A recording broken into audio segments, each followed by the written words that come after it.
नमस्कार। आज हम बाइबल की एक काफी चर्चित और विवादास्पद शख्सियत इजाबेल, उसकी कहानी को थोड़ा समझने की कोशिश करेंगे। हमारे पास जो जानकारी है वो एक दस्तावेज है जिसका शीर्षक है इजाबेल, पाप और परमेश्वर का न्याय। जी। तो आज का मकसद है इजाबेल के इतिहास को देखना, उसके क्या काम थे, उसका क्या असर हुआ और इस कहानी से हमें क्या संदेश मिलता है, इस पर गौर करना। मतलब सोचिए, एक विदेशी राजकुमारी और उसने ठान लिया कि एक पूरे देश का, क्या कहते हैं, धर्म ही बदल देगी। चलिए इसे थोड़ा खोल कर देखते हैं। हाँ बिल्कुल। और ये दिलचस्प है कि इजाबेल सिर्फ इतिहास का एक पन्ना नहीं है, वो बाइबल में आगे चलकर एक प्रतीक जैसी बन गई, एक खास तरह की सोच का, एक असर का, जो मतलब नियंत्रण चाहता है, जो सच्चाई का विरोध करता है। तो शुरू कहाँ से करें? इजाबेल आई कहाँ से थी? वो सिदोन की राजकुमारी थी, आज का लेबनान कह सकते हैं, प्राचीन फिनीशिया। उसके पिता थे एतबेल। वो सिर्फ राजा नहीं थे बल्कि बाल देवता के पुजारी भी थे। अच्छा, पुजारी भी? हाँ, तो जाहिर है उसका पूरा बचपन बाल और देवी अशेरा की पूजा वाले माहौल में बीता, और ये पूजा अक्सर मतलब अनैतिक मानी जाती थी। फिर उसकी शादी हुई इजराइल के राजा अहाब से। तो ये सिर्फ एक राजनीतिक गठजोड़ नहीं था। राजनीतिक तो था ही, पर दस्तावेज बताते हैं कि ये इजराइल के लिए एक आध्यात्मिक फिसलन की शुरुआत भी थी। और इसका असर कैसा रहा इजराइल पर? असर बहुत बहुत बुरा। राजा अहाब को उसके वक्त का सबसे बुरा राजा कहा गया है, और माना जाता है कि इसमें इजाबेल का बड़ा हाथ था। उसने उसे उकसाया। आते ही उसने क्या किया, बाल देवता के लिए एक शानदार मंदिर बनवाया। वाह, मतलब पूरी तरह से अपनी संस्कृति थोपने की कोशिश। बिल्कुल। और सिर्फ मंदिर नहीं, शाही खजाने से, मतलब सरकारी पैसे से बाल के 450 और अशेरा के 400 नबियों या पुजारियों का पूरा खर्चा उठाया जाने लगा। यानी राज्य का पूरा संरक्षण मिला उनको। हाँ, पूरा। और इससे भी भयानक बात यह हुई कि उसने यहोवा यानी परमेश्वर के सच्चे नबियों को चुन चुन कर मरवाना शुरू कर दिया। अच्छा जी। उसकी कोशिश थी कि इस्राएल से यहोवा की उपासना ही खत्म कर दी जाए। ऐसा शायद पहली बार हो रहा था कि किसी विदेशी रानी ने इतने बड़े पैमाने पर, इतने संगठित तरीके से कोशिश की हो। ओह। तो माहौल बहुत खराब हो गया होगा। इसी मुश्किल समय में फिर इलिया नबी सामने आए। हाँ बिल्कुल। कहते हैं परमेश्वर ने इलियाह को खड़ा किया। इलियाह ने आते ही ऐलान कर दिया कि देश में 3.5 साल सूखा पड़ेगा। इसे एक तरह से परमेश्वर के न्याय की तरह देखा गया। और फिर वो करमेल पर्वत वाली घटना हुई। हाँ, वो मशहूर मुकाबला। एक तरफ अकेले इलियाह और दूसरी तरफ बाल के वो 450 नबी। चुनौती ये थी कि जिसका ईश्वर आग से जवाब दे वही सच्चा परमेश्वर माना जाए। तो क्या हुआ? बाल के नबी सुबह से दोपहर फिर शाम तक चिल्लाते रहे, खुद को चोटें पहुंचाई, पर कुछ नहीं हुआ। फिर इलियाह की बारी आई।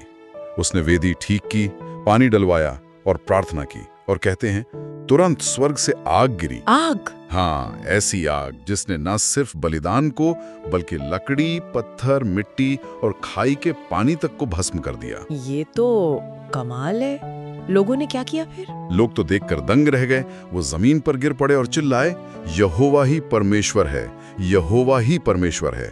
और फिर एलिया के कहने पर लोगों ने बाल के उन नबियों को पकड़कर खत्म कर दिया। लेकिन इजाबेल, वो कहाँ चुप बैठने वाली थी? बिल्कुल नहीं। जब उसे पता चला कि करमेल पर क्या हुआ और उसके नबियों का क्या हश्र हुआ, वो गुस्से से पागल हो गई। उसने एलिया को संदेश भेजा कि अगले दिन तक वो उसे भी मार डालेगी। इस धमकी से एलिया डर गए थे ना? हाँ, वो इतने डर गए कि उन्हें अपनी जान बचाने के लिए भागना पड़ा। ये दिखाता है कि इजाबेल कितनी ताकतवर और निर्दयी थी, और उसकी ये जिद और क्रूरता हमें नाबोत की कहानी में भी दिखती है। हाँ, वो नाबोत की दाख की बारी वाला किस्सा, क्या था वो मामला ये था कि राजा अहाब को अपने महल के पास नाबोत का अंगूर का बाग पसंद आ गया था।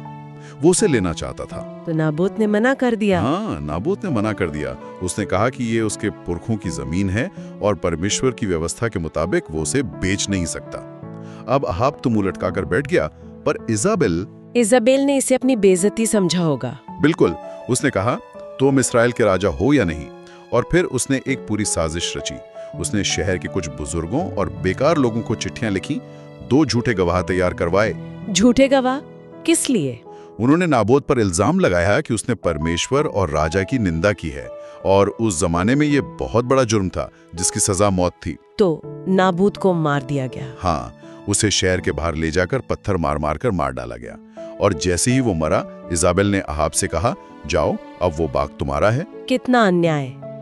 इसके बाद ही परमेश्वर के न्याय का ऐलान हुआ।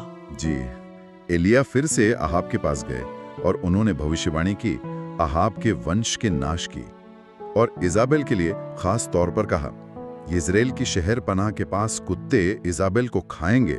और एक और बात, जिस जगह कुत्तों ने नेबोत का खून चाटा, उसी जगह कुत्ते तेरा ही खून चाटेंगे। ये अहाब के लिए था। और क्या ये भविष्यवाणियां पूरी हुई? हाँ, बिल्कुल पूरी हुई। कुछ समय बाद अहाब युद्ध में मारा गया और उसका खून रथ से बहकर वहीं गिरा जहां नेबोत मारा गया था, और कुत्तों ने उसे चाटा। और इजाबेल का अंत वो और भी भयानक था। कैसे? बाद में परमेश्वर ने येहू नाम के एक सेनापति को चुना कि वो अहाब के पूरे घराने को खत्म करे और इजाबेल को सजा दे। जब येहू यिज्रेल शहर पहुंचा जहां इजाबेल रहती थी, तो उसने खुद को खूब संवारा, आंखों में सुरमा लगाया और खिड़की से येहू को ताना मारा। और फिर नूह ने ऊपर देखा और पूछा, मेरी तरफ कौन है? 2-3 खोजों ने सिर निकाला। येहू ने कहा, इसे नीचे फेंक दो। उन्होंने इजाबेल को खिड़की से नीचे फेंक दिया। उसका खून दीवार और घोड़ों पर लगा और येहू ने उसे घोड़ों से रौंद डाला। हे भगवान। और जब बाद में येहू ने कहा कि चलो, ये राजा की बेटी थी, इसे दफना दो, तो लोग गए, पर उन्हें क्या मिला? सिर्फ खोपड़ी, पैर और हथेलियां। बाकी सब कुत्ते खा गए थे, ठीक वैसे ही जैसे एलियाह ने कहा था। तो ये कहानी, ये सिर्फ एक बुरी रानी के अंत की कहानी नहीं है, इसमें कोई गहरा मतलब है ना? बिल्कुल। ये जो बात आती ना, इजाबेल की आत्मा, ये बहुत महत्वपूर्ण है। बाइबल में ये सिर्फ एक औरत का नाम नहीं रह गया, ये एक प्रतीक बन गया है। किस चीज का? उस सोच का, उस प्रवृत्ति का जो सच्चाई से नफरत करती है, जो परमेश्वर के सच्चे सेवकों को सताती है, उन्हें चुप कराना चाहती है, जो लोगों को मूर्ति पूजा और अनैतिकता में भटकाती है, जो सिर्फ सत्ता, नियंत्रण और आध्यात्मिक गंदगी फैलाती है। इसका जिक्र बाद में भी आता है बाइबल में। हाँ, बाइबल की आखिरी किताब प्रकाशित वाक्य में थुआतीरा नाम की कलीसिया या चर्च को चेतावनी दी जाती है। वहां कहा गया है कि तुमने उस स्त्री इजेबेल को रहने दिया है, जो खुद को नबिया कहती है और मेरे दासों को व्यभिचार करने और मूर्तियों के आगे बलि की हुई चीजें खाने को सिखाती और भरमाती है। तो ये दिखाता है कि ये सिर्फ एक ऐतिहासिक पात्र नहीं, बल्कि एक तरह की बुरी शक्ति या प्रभाव है जो हमेशा सक्रिय रह सकता है।